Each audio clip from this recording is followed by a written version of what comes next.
হয়ে নিয়েছি, যাবো একটু পার্লারে। তোমাদের বলেছিলাম তখন যে পার্লার কোথায় যাব, কিন্তু পার্লারে যাবো আজকে একটু। তা একটু হেয়ার কাটিং করবো, পুজোর আগে একটু হেয়ার টেয়ার না কাটলে না বেশ পুজো পুজো মনে হয় না।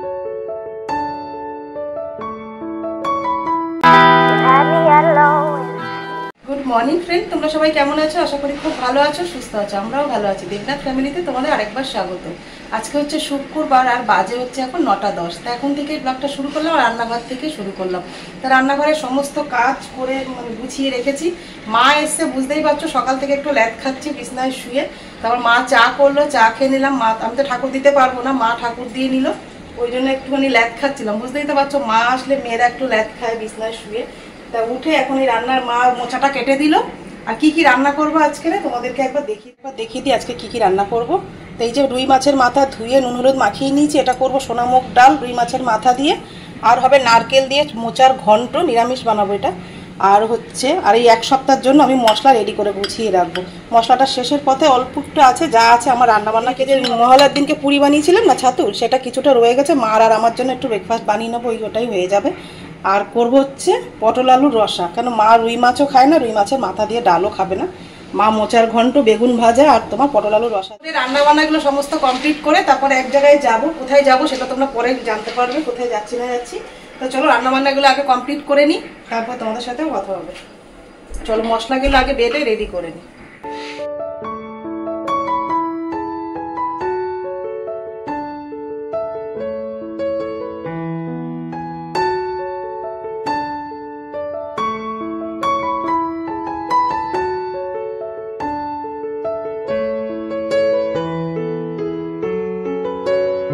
রান্নাঘরের কিছু কিছু জিনিস আছে দেখবে, যদি একটু এগিয়ে রাখা যায় না, রান্নাটা খুব চটজলদি হয়ে যায় জানো। তার মধ্যে একটা হচ্ছে মশলাগুলো যদি বেটে রেডি করে গুছিয়ে রাখা যায়, দেখবে রাঁধতে একদম বেশিক্ষণ সময় লাগে না।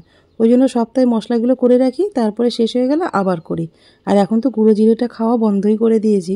এবার গোটা জিরেটা নিয়ে আসে, 2 রকম জিরে আর আনি না। গোটা জিরেটা আনলে একটু শুকনো খোলায় টেলে নিয়ে 1 প্যাকেট বেটে রেখে দিই, আমার অনেক দিন চলে যায়। খেতেও তরকারিটা বেশ ভালো লাগে, এটা ভাজা ভাজা গন্ধ আসে। খুব একটা ভাজবে না, মোটামুটি একটু ভেজে নিয়ে তারপরে আমি ওটা বেটে নিই। জিরেটা কোনো রকম বাটলাম জানো তো, মিক্সচার মেশিনটা খুবই অসুবিধা করছে কদিন ধরে।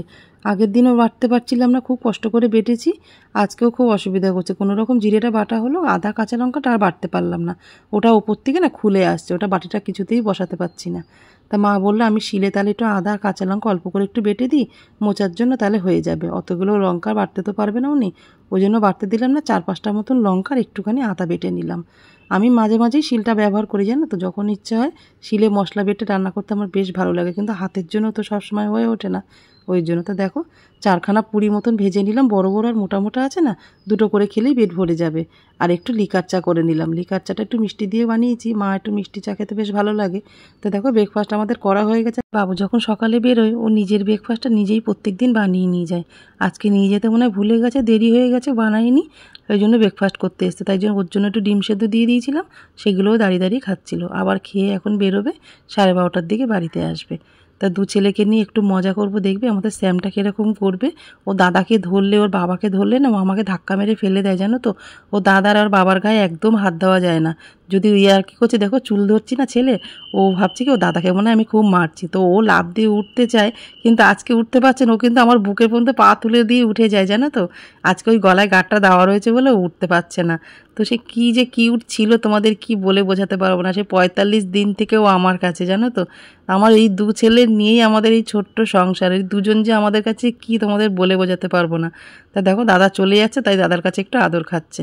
তো একে নিয়ে সকাল থেকে আমার সময় কেটে যায়, এনাকে খাওয়ানো ধাওয়ানো, মানে সব সময় আমার পেছন পেছন গুড়গুড় করতে। আবার আমাকেও কিন্তু ভালোবাসে জানো তো। আমি যদি কোথায় যাই, ও আমার জন্য পাগলের মতন ছটফট করে। যতক্ষণ না ওকে এসে জামা কাপড় ছেড়ে ওকে নেব, গায়ের ধারে নেব, 2টো হাম খাবো, ততক্ষণ ও আমার থেকে সরবেই না, ল্যাজ নাড়াতেই থাকবে। ও আমাদের সবাইকেই ভালোবাসে, সবাইকে একসাথে চায়। অনেক তো কথা ছেলেদের সাথে ইয়ার্কি ঠাট্টা হয়ে গেল। এবার রান্না করতে চলে এসেছি। প্রথমেই তেলটা বসিয়ে দিয়েছিলাম না, নারকেলটাকে ভাজতে দিয়ে দিয়েছিলাম। তা নারকেলটা ভাজা হয়ে গেছে, ওই তেলের মধ্যে আমি আলুটাকেও ভালো করে লাল লাল করে ভেজে তুলে নিলাম। নিয়ে দেখো ওই তেলের মধ্যে গোটা গরম মশলা, জিরে, শুকনো লঙ্কা, তেজপাতা ফোড়ন দেওয়ার পরে আমি এক এক করে মশলাগুলোকেও দিয়ে দিলাম। আদা আর কাঁচা লঙ্কা যে জলের বাটিতে বেটে রেখেছিলাম সেটাকে দিয়ে 3 চামচ মতন ভাজা জিরে দিয়ে দিলাম। তারপর হলুদ নুন দিয়ে দিলাম, ব্যাস। এর মধ্যে কোনো লঙ্কার গুঁড়ো অ্যাড করলাম না, লাস্টে একটুখানি ধনের গুঁড়ো দিয়ে দিলাম। তো মশলাটাকে ভালো করে কষিয়ে নিয়ে, এমনিতেই ভাজা জিরে আছে, কষে গেছে। তখন দেখো মোচাটা যে আমি হলুদ দিয়ে সেদ্ধ করে রেখেছিলাম সেটাকে দিয়ে ভালো করে নাড়াচা করে একটু ঢেকে রাখবো। ঢেকে রাখার পরে দেখো আমি আলুটাকে আর নারকেলটাকে একবারেই দিয়ে দেবো, কেন সব কিছুই তো সেদ্ধ করা আর ভাজা, বেশিক্ষণ সময় লাগবে না। তো দেখো নারকেলটা আর আলুটাকে দিয়ে ভালো করে নাড়াচাড়া করে আমি কিছুক্ষণের জন্য একটু ঢেকে রাখবো। তারপর নামানোর আগে একটু মিষ্টি আর একটুখানি ঘি দিয়ে দিলেই ব্যাস, গরম মশলা দিলেই ব্যাস রেডি হয়ে যাবে। আর মা আসলেই জানো তো, মার একটাই সবচেয়ে কাজ থাকে কী বলো তো, বেদানা ছাড়ানো। দেবনাথবাবু এত বেদানা নিয়ে আসে, তা দেখো 2 চামচ মিষ্টি দিয়ে দিলাম এর মধ্যে, আর নামানোর আগে আমি একটুখানি ঘিও দিয়ে দেবো। তো চলো মোচা তো হয়ে যাবে। আর মার কথা যেটা বলছিলাম, মা আসলেই না বেদানা ছাড়ানোর কাজটাই বেশিরভাগ করে জানো তো, মানে এত বেদানা নিয়ে আসে দেবনাথবাবু, এবার পেটিতে মাল আনে তো কিছু বেদানা একটুখানি কালশিটের মতন দাগ পড়ে যায়, সেগুলো তো আর দোকানে দিতে পারে। মুগ ডালটা আমার ভাজা হয়ে গেছে, এবার এটা জলে ধুয়ে তারপরে জলটাকে ঝরিয়ে নেব। চলো ডালটা ধুয়ে নিই। কড়াইতে তেল দিয়ে দেবো, কড়াইটা গরম হয়ে গেছে। ভেবেছিলাম, মা বললো যে পটল আলুর তরকারি খাবে না, উনি পটল ভাজা বেগুন ভাজা দিয়ে খাবে। এই জন্য দেখো পটল আলু কেটে নুন হলুদ লঙ্কার গুঁড়ো আর মিষ্টি দিয়ে এটাকে মেখে রেখেছিলাম কিছুক্ষণ। এবার এগুলোকে ভেজে তারপরে আমি ডালটা বসাবো।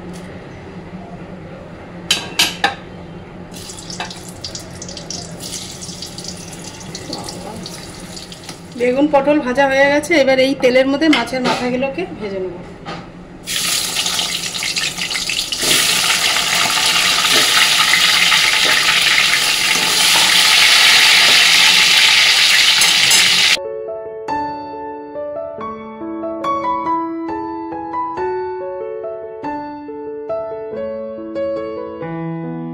দেখো রান্না করতে চলে এসেছি, মানে ডালটা রান্না করতে চলে এসেছি। দেখো মাছের মাথাগুলোকে আমি লাল লাল করে ভেজে নিয়েছি। এবার এই তেলের মধ্যে মাথা দিয়ে ডালটা মানে করার ধরনটা আমার একটু আলাদা, তোমাদের কিরম, তোমরা রেসিপিটা দেখার পরে অবশ্যই আমাকে কমেন্টে জানিও। তো দেখো আমি যেভাবে রান্না করছি সেটাই তোমাদের সাথে শেয়ার করব। এর মধ্যে কিছু গোটা গরম মশলা নিয়েছি, গোটা জিরে, তেজপাতা, শুকনো লঙ্কা, এটা তেলে দিয়ে দেবো। সবার রান্না তো একরকম হয় না, আর আমি কিন্তু মাছের মাথা দিয়ে ডালে পেঁয়াজ রসুনটা ব্যবহার করি না, কোনো সময় করিনি। দেখো এটা যে ভাজা ভাজা হয়ে যাবে, এর মধ্যে কিছু গুঁড়ো মশলা আমি অ্যাড করে দেবো। দিয়ে দেবো 2টো কাঁচা লঙ্কা চিড়ে রেখেছি, সেটাকে দিয়ে দেবো।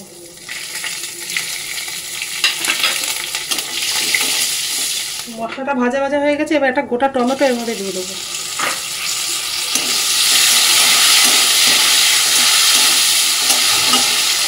টমেটোটা মজে যাওয়ার জন্য এর মধ্যে কিছুটা নুন দিয়ে দেবো।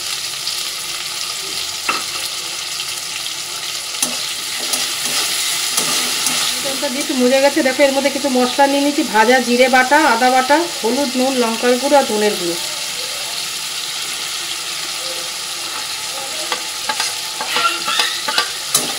অল্প একটু জল দিয়ে দেবো। মশলাটা কষে গেছে, এর মধ্যে দিয়ে দেবো ধুয়ে রাখা মুগ ডালটা।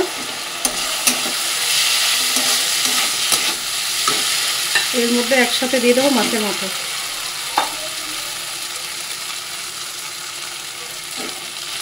এটা দিয়ে এবার মাছের মাথা মুগ ডালটা একসাথে ভালো করে ভাজতে হবে, মানে কষাতে হবে। মাছের মাথা ডাল মশলা সব ভালোভাবে কষে গেছে, এবার গরম জল করে রেখেছি সেটাকে দিয়ে দেবো। জলটা একবারেই দেওয়ার চেষ্টা করছি, বেশি বারে বার দিলে ডালের স্বাদটা, আমি একবারেই গরম জলটা দিয়ে দেবো। ডালে পরিমাণ মতন জলটা দিয়ে এবার ঢেকে রেখে দেবো যতক্ষণ না ডালটা সেদ্ধ হয়। কিন্তু একটা জিনিস খেয়াল রাখতে হবে, গ্যাসটা কিন্তু বাড়ালে একদমই চলবে না। বাড়িয়ে দিলে কি বলো তো, জলটা মানে শুকিয়ে যাবে, ডালটা আর সেদ্ধ হবে না। ওই জন্য গ্যাসটা একদম কমিয়ে দিতে হবে, একদম অল্প আগুনে ডালটা বেশ সুন্দর হয়ে যাবে, যেরকম তুমি চাইছো ঠিক সেরকমই হবে। আর মুগ ডাল তো মাছের মাথা দিয়ে বেশি একটা গলালে কিন্তু একদমই ভালো লাগবে না। তা দেখো ওটা কমিয়ে দিয়ে আমি তাড়াতাড়ি করে রান্নাঘরে কিছু পরিষ্কারের কাজ ছিল সেগুলো করে নিলাম। আর মার কাজ তো মা করতে খুব ব্যস্ত, প্রথম আগে ফ্রিজটা গ্যাসটা একটুখানি পরিষ্কার করলো, তারপর ঠাকুরের যেই সব কাপড় জামা সেদিনকে কেচেছি সেগুলো তো ভাঁজ করার সময় পাইনি, মানে একটু অসুবিধা হয়ে গেছে, তার জন্য মা ওগুলো সব ঠাকুরের জামা কাপড়গুলো ভাঁজ করে রাখছে। মার কাজ মা করেই যাচ্ছে। আর আমাকে এদিকে স্নান করতে তাড়াহুড়া করে স্নান করতে যাচ্ছি কেন, ওপরের ট্যাঙ্কিটা না পরিষ্কার করতে লোক এসছে, অনেকদিন ধরে আসবে আসবে করছিল, সে আজকে আসার সময় হয়েছে, বলছে 1 ঘন্টার মধ্যে, কিন্তু আর জল থাকবে না, 1 ঘন্টার মধ্যে যা কিছু করার করে নিন আর একটু জল তুলে নিন। সেই জন্য আমি তাড়াতাড়ি করে রান্নাঘরের কাজটা করে স্নান করে চলে আসলাম। তা দেখো ডালটা একদম পুরো কমপ্লিট হয়ে গেছে। এইভাবে ডাল রান্না করলে না বেশ সুন্দর, খেতেও খুব ভালো লাগে আর ডালের স্বাদটাও খুব বেশি পাওয়া যায়। ডাল সেদ্ধ করা আমার মানে ডালের ধরনটা হচ্ছে এরকম, আর এক একজনের ধরনটা এক এক রকম থাকে। আমি এইভাবেই ডালটা সবসময় মাছের মাথা দিয়ে যখন রান্না করি, এই সেম মশলা দিয়ে আর সেমভাবেই পদ্ধতিতে রান্নাটা করি। এবার একটুখানি মিষ্টি দিয়ে দেবো, একটু গরম মশলার গুঁড়ো আর একটু ঘি দেবো, ব্যাস তাহলেই হয়ে যাবে। তোমরা কিরকমভাবে রান্না করো মাছের মাথা দিয়ে মুগের ডাল, সেটা অবশ্য আমাকে কমেন্টে জানাও। সেদিনকে যে বাড়িতে গরম মশলাটা বানিয়েছিলাম সেইখান থেকেই আমি একটু অল্প করে দিয়ে দেবো। মাছের মাথা দিয়ে ডাল একদম রেডি হয়ে গেছে। গরম মশলাটা দিয়ে ডালটা দেখো যেরকম মাছের মাথা দিয়ে ডাল করলে যেরকম ডালটা থাকা দরকার ঠিক সেরকমই রয়েছে। আমি জলটা একদম আন্দাজ মতন দিয়েছি, যাতে ডালটা খুব একটা গলে না যায় আর ডালটা যেন ওই জলের মধ্যে পুরোটা হয়ে যায়, মানে পরে আর জল যেন না দিতে হয়, মানে একভাবে আন্দাজে একদম জলটা দিয়ে দেবে, তাহলে দেখবে ডালটা খুব সুন্দর হয়ে যাবে। চল ডালটা নামিয়ে নিই, এই ডালটা তো পরে একদম আরও ঘন হয়ে যাবে নামালে।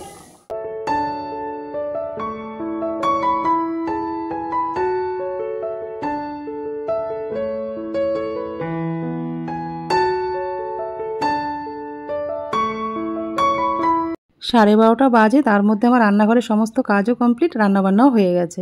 তা কী কী রান্না করছি তোমাদেরকে একবার বলে দিই।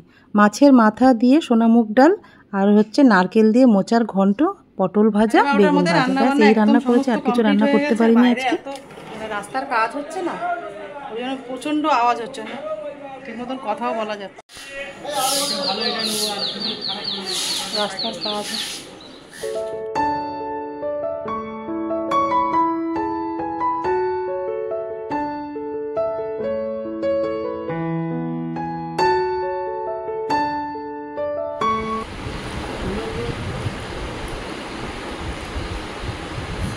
ঠিক আছে।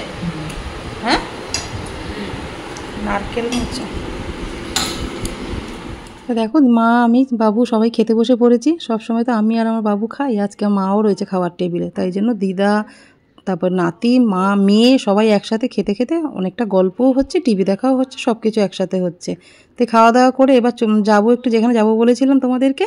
আর মা তো সন্ধেবেলা সন্ধেবাতি দেবে, অতটা অসুবিধাও হবে না। মা থাকলে কি বলতো, ঠাকুরের চিন্তাটা একটু কম করতে হয়, মানে মাই 3 বেলা ঠাকুরটা দিয়ে দেয়, ওই জন্য আমার এইদিকে কাজকর্ম করতে সুবিধা হয়। তা চলো তোমাদের সাথে গিয়ে পরে কথা হবে। 2:30 বাজে, খাওয়া দাওয়া রান্নাঘরের সমস্ত কাজ কমপ্লিট হয়ে গেছে। মা গেছে একটু দিদির বাড়িতে, ও দিদির সাথে একটু গল্প করে। দিদি আর আমার মানে মাসির মেয়ে আর আমার মা মানে খুব ছোটোবেলা থেকে খুব বন্ধুত্ব, মানে খুব বেশি একটা ছোট বড় না ওরা, যেটা আমি আর আমার বোনজি খুব একটা ছোট বড় না, ওরাও সেরকম। তো ওই দিদির সাথে একটু গল্প হয়ে নিয়েছি, যাবো একটু পার্লারে। তোমাদের বলেছিলাম তখন যে পার্লার কোথায় যাব, কিন্তু পার্লারে যাবো আজকে একটু। তা একটু হেয়ার কাটিং করবো, পুজোর আগে একটু হেয়ার টেয়ার না কাটলে না বেশ পুজো পুজো মনে হয় না, জানো তো। আর একটু ফেসিয়াল করার ইচ্ছা আছে, দেখি কি ফেসিয়াল করি, ওখানে গিয়ে একটু শুনবো।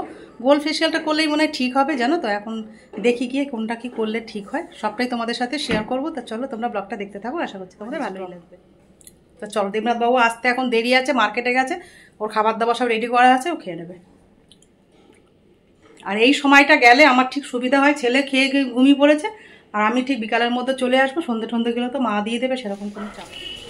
যে বেরিয়ে গেছি, পুরো রাস্তা কাজ হচ্ছে।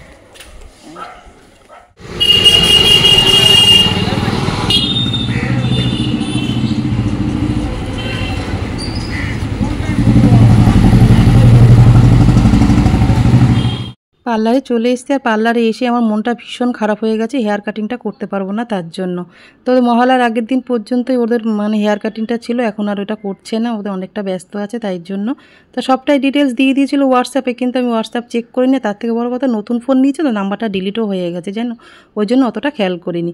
তো অনেকক্ষণ বসার পরে চিন্তাভাবনা করে তাই জন্য ফেসিয়াল করতে বসে পড়েছি। আর ফেসিয়াল করছি কোনটা বলো তো, তোমার লোটাসের প্রফেশনাল যেটা আছে সেটা করেছি, ওটা খরচা পড়ছে 700 টাকা মতন, আর একটু ফ্ল্যাপ করে নেবো। তা আজকে আজকের ব্লগটা আমি এই পর্যন্তই রাখলাম। যদি তোমাদের কিছু ভালো লেগে থাকে লাইক কমেন্ট শেয়ার করো। আমার চ্যানেল নতুন হলে অবশ্যই সাবস্ক্রাইব।